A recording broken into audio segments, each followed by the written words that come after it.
కుప్పం తిరుపతి గంగమ్మ ఆలయంలో అమ్మవారి ఆలయ జాతరపై సమన్వయ కమిటీ సమావేశం నిర్వహించడం జరిగింది.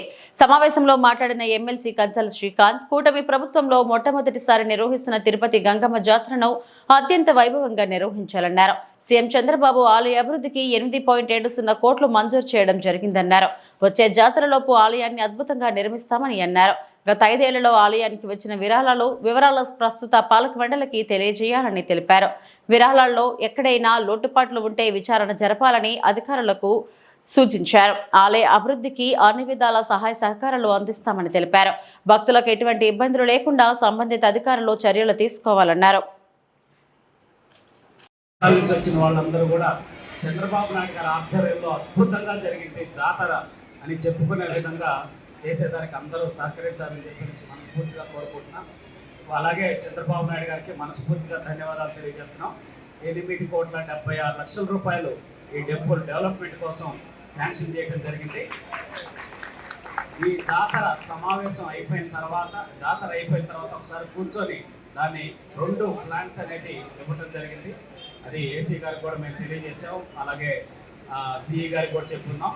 ఆ రెండిట్లో ఏది ఫైనల్ చేయాలనేది కమిటీ, ఇతర ముఖ్య సభ్యులు, గ్రామంలో ఈ కుప్పంలో నియోజకవర్గంలో ఉన్న ముఖ్యులందరినీ కూర్చోబెట్టుకొని దాని మీద క్లారిటీ తీసుకొని ఫైనల్ చేసి నెక్స్ట్ జాతర కల్లా అద్భుతమైన గంగమ్మ తల్లి గుడిని ఏర్పాటు చేసే బాధ్యత మేము తీసుకుంటామని చెప్పి తెలియజేసుకుంటూ, అలాగే 2014 నుంచి 19 మధ్య ప్రతి ఒక్కటి కూడా ట్రాన్స్పరెంట్గా మనం లెక్కలు కానీ, బంగారం కానీ, వెండి కానీ ఏది ఉందని చెప్పేసి అన్నీ స్పష్టంగా మీడియా సమక్షంలో అప్పుడున్న మన బిఎల్కే రవిచంద్రబాబు గారు, అట్లాగే ఆర్ఆర్ రవి గారు, వాళ్ళిద్దరూ కూడా స్పష్టంగా అన్నీ కూడా అప్పచెప్పడం జరిగింది. అయితే ఈ గత 5 సంవత్సరాల్లో మనం అప్పచెప్పిన వాటికి ఇప్పటికి ఏదో క్లారిఫికేషన్ రాలేదు, అందుకే మేము వాటిని బాధ్యత తీసుకోలేదని చెప్పడం జరిగింది. ఈరోజు చెప్తున్నారా మీరు? సో ఈరోజు దానికి సంబంధించిన సమాచారం కూడా మీడియాకి తెలియజేసి ఏది ఇప్పుడు బాధ్యత తీసుకునేటటువంటి కమిటీ ఏది వాళ్ళ చేతుల్లోకి వస్తుంది అనేది తీసుకోవడం ఒకటి. గతంలో కనుక ఉన్న దాంట్లో లోటుపాట్లు జరుగుంటే ఖచ్చితంగా దాని మీద విచారణ జరపాల్సిందిగా ఏసీ గారికి కూడా విజ్ఞప్తి చేస్తూ, అలాగే కడా పీడీ గారికి కూడా తెలియజేస్తున్నాం.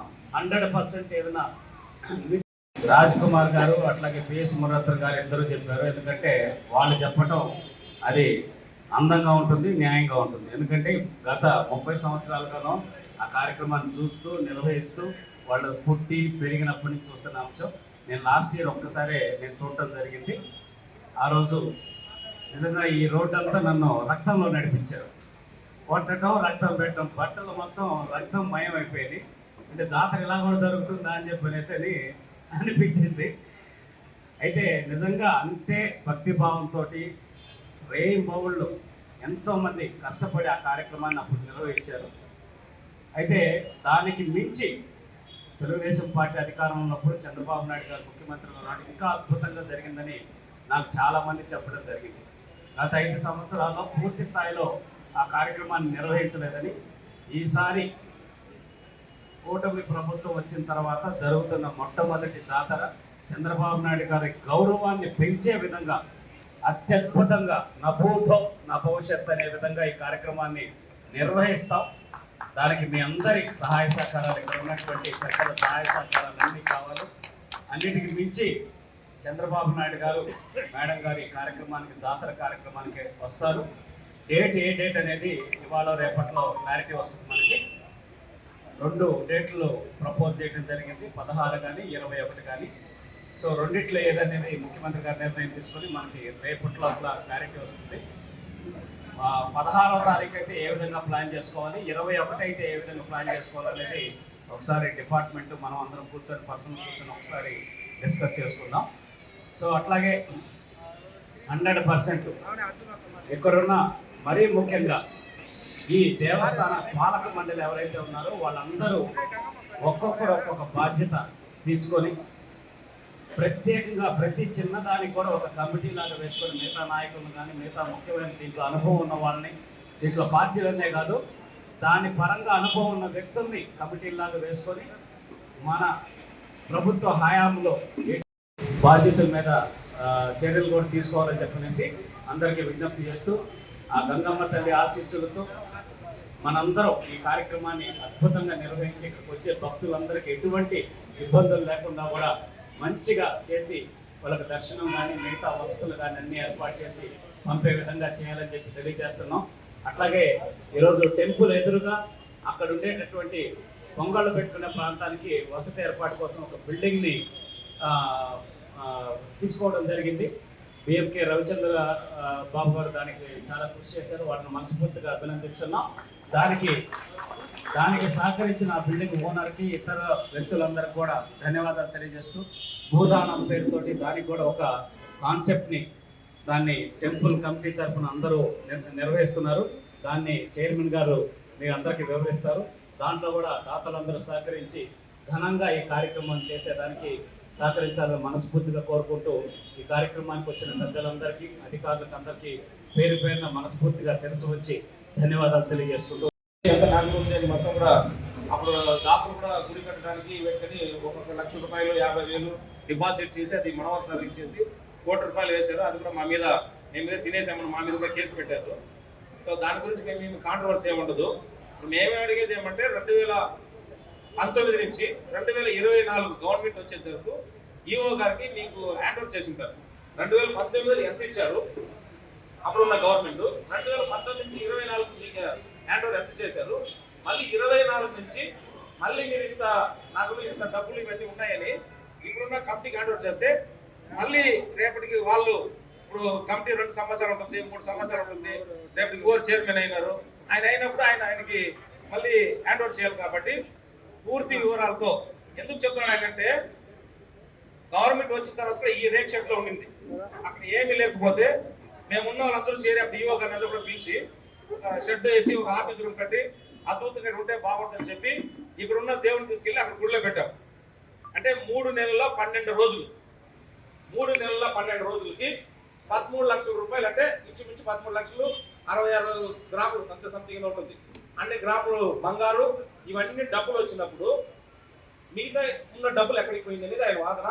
నేనేమంటానంటే ఒకసారి నీట్గా క్లియర్గా ఈ రోజు లేకపోయినా ఈ రోజు హడావుడి ఉంటుంది, రేపు తీసుకొని రేపు మా చైర్మన్ పదవి బాధ్యత తీసుకుంటారు కాబట్టి మన్నాడైనా డీటెయిల్స్గా తీసుకుని ఒక ప్రెస్ మీట్ పెట్టి అలాంటి వ్యక్తులకి ఇప్పుడు మేము హ్యాండ్ ఓవర్ చేస్తున్నామని చెప్పి అది అర్జెంట్ వద్దనే చెప్తున్నాను.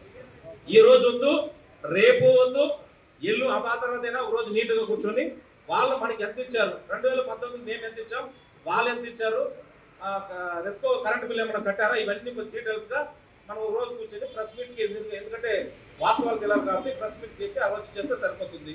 మళ్ళీ మేము పీడీ గారిని డిఎస్పీ గారి పెద్దలంతా కోరేదేమంటే ఈ రోజు దాదాపు కుదరదు, ఇంకొక రోజు పూర్తిగా అన్నదానం ఎక్కడ జరుగుతుంది, అగ్నిగుండం ఎక్కడ జరుగుతుంది, ఎక్కడ దేవుడు శిరస్సు స్టార్ట్ అవుతుంది, ఎక్కడ ఎండ్ అవుతుంది, ఇక్కడ అన్ని కూడా ఒకసారి ఫీల్డ్ విజిట్ చేసి టోటల్గా ఆయా డిపార్ట్మెంట్ అవసరం ఎక్కడ ఉంటుందో వాళ్ళందరూ ఎదురుగా మన గవర్నమెంట్లోనే మన చంద్రబాబు నాయుడు గారు సీఎంగా ఉన్నప్పుడు మనకు భూమి కేటాయించారు 39 సెంట్లు. ఈ దేవస్థానానికి ఎదురుగానే ఉంది. అక్కడ సెంటర్లో మంచి కాస్ట్లీ ల్యాండ్. దానికి అడ్డుగా ఓ 2 బిల్డింగ్లు ఉన్నాయి. ఆ 2 బిల్డింగ్ని వెలకొన్నాం. ఒక స్క్వేర్ ఫీట్ 11,500 ఫ్రంట్లో ఉండేది, బ్యాక్లో ఉండేది 7,500. దాని ప్రకారం ఆ 2 బిల్డింగ్లు వెలకొని దానికి ఒక భూమి దానం, భూదానం అంటే భూదానం చేసే కెపాసిటీ మహారాజులకు ఉంటుంది, లేదంటే పెద్ద పెద్ద రాజులకు ఉంటుంది, లేదా టాటా బిర్లా అట్లా వాళ్ళకు ఉంటుంది. మధ్య తరగతి వాళ్ళకి కానీ పేదవాళ్ళకి కానీ భూమి దానం చేసేంత అదృష్టం ఉండదు. ఆ భూదానం దేవునికి చేస్తే దాంట్లో వచ్చే ప్రతిఫలం మనకు వచ్చే అదృష్టం. కాబట్టి వాళ్ళకి ఇది కలగాల అనే ఉద్దేశంతో మా పిఎస్ఎం సారు అంతా ఈ ఐడియా ఇచ్చి 2016లోనే చెప్పారు నాకు. అయ్యో ఏదో చెప్తారు ఎవరు అరవై సార్, అప్పుడు నేను తీసుకోలేకపోయాను. సరే అంత లోపల ఏమైంది, ఎవరు ఇవ్వలే, ల్యాండ్ కూడా ఇవ్వలే, కాస్ట్లీ ల్యాండ్, చాలా కాస్ట్లీ ల్యాండ్, ఎవరు ఇవ్వలే.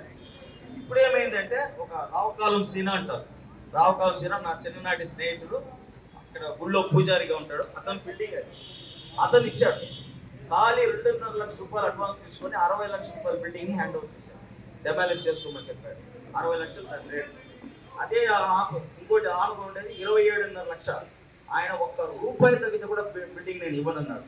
ఇక్కడ చూస్తే ఉండిగా కానీ బ్యాంకు కానీ సరే ఏదో అడ్జస్ట్ చేసాం, దానికి స్కీమ్ పెట్టాం, దాంట్లో వచ్చిన డబ్బులు దానికి ముందు నేను చైర్మన్గా ఉన్నప్పుడు కొద్దిగా చేసి పెట్టి ఎఫ్డీ వేసింది ఆ డబ్బు, అన్నా క్యాంటీన్లో 11 లక్షలు ఉంది ఆ డబ్బు అన్నీ వేసి రిజిస్ట్రేషన్ చేస్తాం. నిన్నదా రిజిస్ట్రేషన్ పూర్తయింది. అమ్మ పేరులో రిజిస్ట్రేషన్ పూర్తయింది. అది ఎండోమెంట్ వాళ్ళకి మనం హ్యాండ్ ఓవర్ చేస్తాం.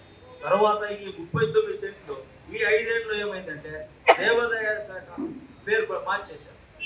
ఇదే 39 సెంట్లు ఇప్పుడు దేవాదాయ శాఖ దాని ముందు గంగమ్మ గుడి ఉంది. అది ఎంఆర్ఓ గారికి కంప్లైంట్ చేశాను, సార్ కూడా లెటర్ ఇచ్చాను, విషయం చెప్పాను. ల్యాండ్ అంతా అమ్మ పొజిషన్లోనే ఉంది కానీ పేరు మాత్రం మార్చేశారు. దేవాదాయ శాఖ అంటే యా దేవుడు ఈశ్వరుడా కృష్ణుడా మూడు కూడా మనకు భయంకరమైన దేవుడు ఉన్నారు కాబట్టి నాకు కావాల్సిన గంగమ్మ పేరు దాన్ని పెట్టమని చెప్పి మీకు కోరుతున్నాం. అంతే సార్. నమస్కారం. కాలేజ్ విద్యాభూమి తర్వాత కాలేజ్ యూపీలో చేశాను ఉత్తరప్రదేశ్. కానీ ఇక్కడ వచ్చింది నాకు అదిలో వచ్చింది. ఇక్కడ ఈ ఫెస్టివల్ ఆర్గనైజ్ చేయడం అంటే it's a proud feeling. It is not a small feeling. So 100% ఒక బ్లెస్సింగ్ అలాగే ఉంది.